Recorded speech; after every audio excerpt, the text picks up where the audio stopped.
Nah, ini menarik Sobat Era sekalian. Kenapa menarik? Ini seolah-olah ada kesan, apa ya, kalau dibilang kesan dicari-cari, nanti penyidik akan tersinggung. Tapi lebih tepatnya rasanya berlebihan, ya, rasanya berlebihan.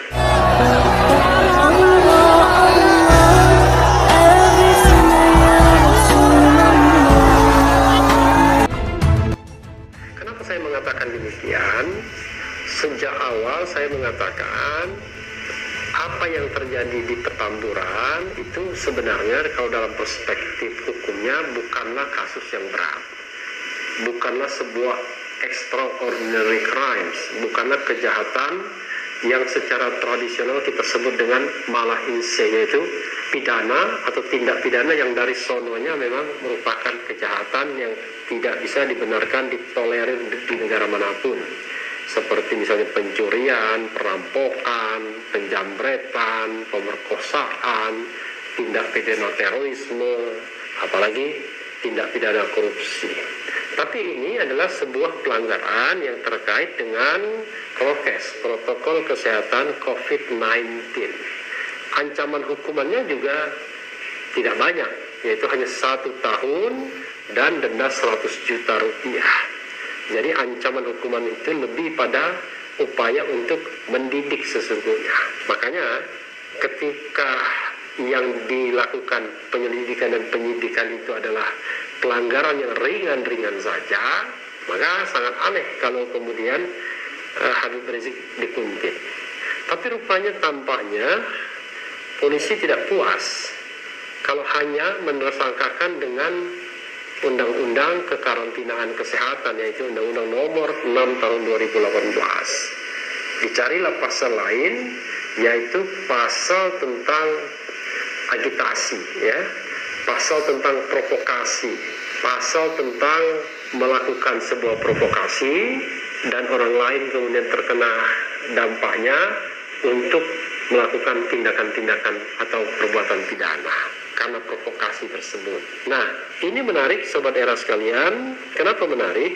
Ini seolah-olah ada kesan, apa ya, kalau dibilang kesan dicari-cari, nanti penyidik akan tersinggung. Tapi lebih tepatnya rasanya berlebihan, ya, rasanya berlebihan. Pertama, Rizik Syihab sendiri sudah minta maaf, Habib Rizik. Kedua, kalau kita bicara mengenai pidana, ya, penersangkaan, maka sesungguhnya pendekatan hukum pidananya itu adalah ultimum remedium. Artinya memang sudah tidak ada upaya lain kecuali mempidanakan. Nah, kalau kita lihat masalah pelanggaran protokol kesehatan, pertama, dampak dari kerumunan tersebut kan paling tidak bisa dibuktikan ada klaster baru Petamburan dalam hal COVID-19 yang menyebabkan kedaruratan kesehatan masyarakat sebagaimana pasal 93. Jadi pasal 93 itu ada sebab, ada akibat. Demikian juga pasal 160 KUHP, ya, mudah-mudahan pasal itu yang dikenakan, ada sebab, ada akibat juga.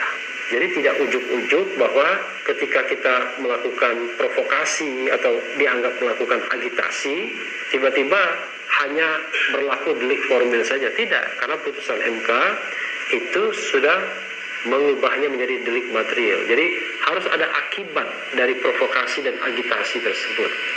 Akibatnya yaitu tindak pidana yang dilakukan orang yang terkena provokasi.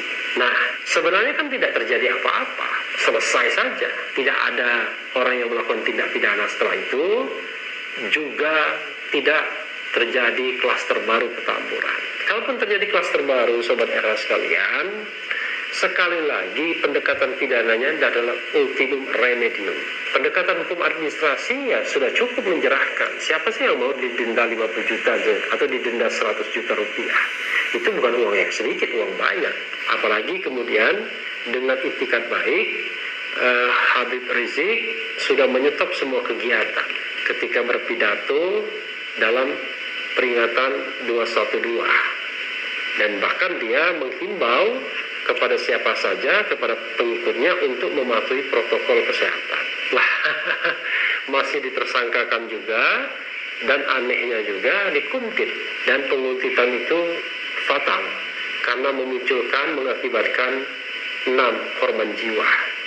Sampai sekarang masih diselidiki, masih disidik pihak eksternal dan internal, tetapi yang jelas memang spekulasi, bukan spekulasi ya, informasi yang berkembang adalah mayat-mayat tersebut ditembak berkali-kali, bukan satu kali, mengarah ke titik yang mematikan, yaitu jantung, ditembak dari depan, dari belakang, dan dari samping, serta jarak dekat, serta ada bekas-bekas penganiayaan. Nah, ini menjadi pertanyaan, apakah bekas-bekas ini menunjukkan tindakan bela diri oleh aparat, atau justru sebaliknya, sebagaimana diklaim oleh pihak FPI, ini adalah sebuah semacam penganiayaan atau pembantaian.